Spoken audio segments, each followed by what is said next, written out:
മിശിഹായിൽ അനുഗ്രഹീതരായവരെ, ദിവ്യകാരുണ്യ ഈശോ ഈ ദിവസം നിങ്ങളെയും നിങ്ങളുടെ കുടുംബങ്ങളെയും സമൃദ്ധമായി അനുഗ്രഹിക്കുകയും അവിടുത്തെ കൃപകൾ കൊണ്ടും അനുഗ്രഹങ്ങൾ കൊണ്ടും നിങ്ങളെ ഓരോരുത്തരെയും നിറയ്ക്കുകയും ചെയ്യട്ടെ എന്നും പ്രത്യേകമായിട്ട് പ്രാർത്ഥിക്കുകയാണ്.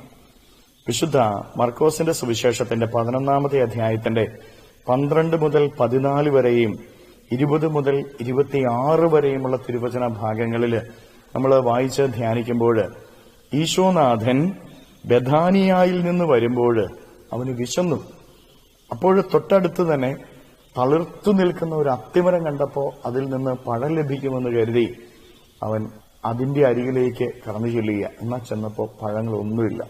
ഈശോ, ഇനി ഒരിക്കലും നിനക്ക് പഴങ്ങൾ ഉണ്ടാകാതിരിക്കട്ടെ എന്ന് പറഞ്ഞ് ശപിക്കുകയാണ്. പിറ്റേ ദിവസം രാവിലെ അവർ വീണ്ടും അതിലെ വരുമ്പോൾ ആ മരം നശിച്ചു പോയിരിക്കുന്നത് കാണുകയാണ്. അപ്പോ ശിഷ്യന്മാര് കർത്താവിനോട് പറയുകയാണ്, നീ ശപിച്ച അത്തിമരം ഉണങ്ങിപ്പോയിരിക്കുന്നു, വേഗത്തിൽ ഉണങ്ങിപ്പോയിരിക്കുന്നു. അതാണ് പ്രിയപ്പെട്ടവരെ. ഉടനെ ഈശോനാഥൻ പറയുകയാണ്, ആർക്കെങ്കിലും യഥാർത്ഥ വിശ്വാസം ഉണ്ടെങ്കിൽ ഈ മലയോട് ഇവിടെ നിന്ന് മാറി കടലിൽ ചെന്ന് വീഴുക എന്ന് പറഞ്ഞാൽ അത് വീഴുമെന്ന്. പ്രിയപ്പെട്ടവരെ, ഇവിടെ നമ്മൾ ധ്യാനിക്കുന്ന ഒരു കാര്യമുണ്ട്. പുറമേ ഭക്തിയുണ്ട്, അകമേ വിശ്വാസമില്ല. അങ്ങനെയുള്ളവരുടെ അവസ്ഥയാണ് ഇവിടെ കാണുന്നത്. പുറമെ കുറേ പ്രാർത്ഥനകളൊക്കെ ചൊല്ലുന്നുണ്ട്, കുറേ ഭക്താഭ്യാസങ്ങളൊക്കെ നടത്തുന്നുണ്ട്, ധ്യാനകേന്ദ്രങ്ങളിലൂടെ കയറി ഇറങ്ങുന്നുണ്ട്. എന്നാൽ ഉള്ളിൽ യഥാർത്ഥമായ വിശ്വാസത്തിന്റെ കുറവ്. അങ്ങനെയുള്ളവരുടെ ജീവിതം ഒരിക്കലും ഫലങ്ങളുണ്ടാവാത്ത ജീവിതങ്ങളാണ്, അനുഗ്രഹം ലഭിക്കാത്ത ജീവിതങ്ങൾ. നീ പ്രാർത്ഥിക്കുന്ന പ്രാർത്ഥനയ്ക്ക് ഫലമുണ്ടാകണമെങ്കിൽ നിന്റെ ഉള്ളിൽ വിശ്വാസം ഉണ്ടായിരിക്കണം. അതുകൊണ്ടാണ് ഈശോനാഥൻ പറയാൻ, വിശ്വാസമുള്ളവൻ മലയോട് അവിടെ നിന്ന് മാറി കടലിൽ ചെന്ന് വീഴുക എന്ന് പറഞ്ഞാൽ വീഴും. വിശ്വാസം ശക്തിയാണ്. ശക്തനായവന് മാത്രമേ ഒരു മലയെടുത്ത് കടലിൽ ഇടാൻ പറ്റുള്ളൂ. വിശ്വാസം അത്രയ്ക്ക് ശക്തമാണ്. വിശ്വാസിക്ക് മലയെടുത്ത് കടലിലിടാൻ കഴിയുമെന്ന് ഈശോ പഠിപ്പിക്കുമ്പോൾ തിരിച്ചറിയുക, വിശ്വാസത്തിന് അത്ര ശക്തിയുണ്ട്.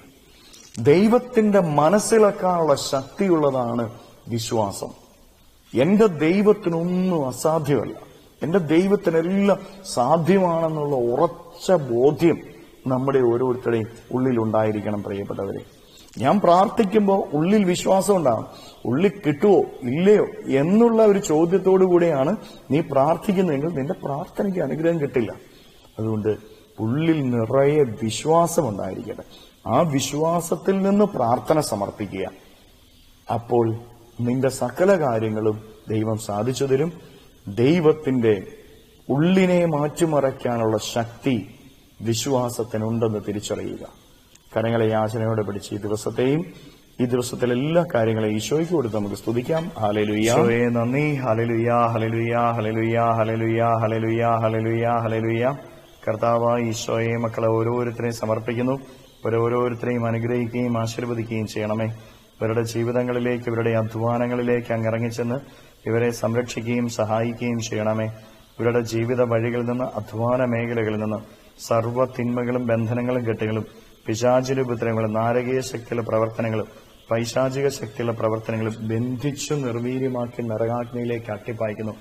എല്ലാ കെട്ടുകളും ഇവരുടെ ജീവിതത്തിൽ നിന്ന് അഴിയട്ടെ എന്ന് കേൾപ്പിക്കുന്നു. Hallelujah, hallelujah, hallelujah. നിത്യം പിതാവും പുത്രനും പരിശുദ്ധാത്മാവുമായ സർവേശ്വര എന്നേക്കും ആമേൻ.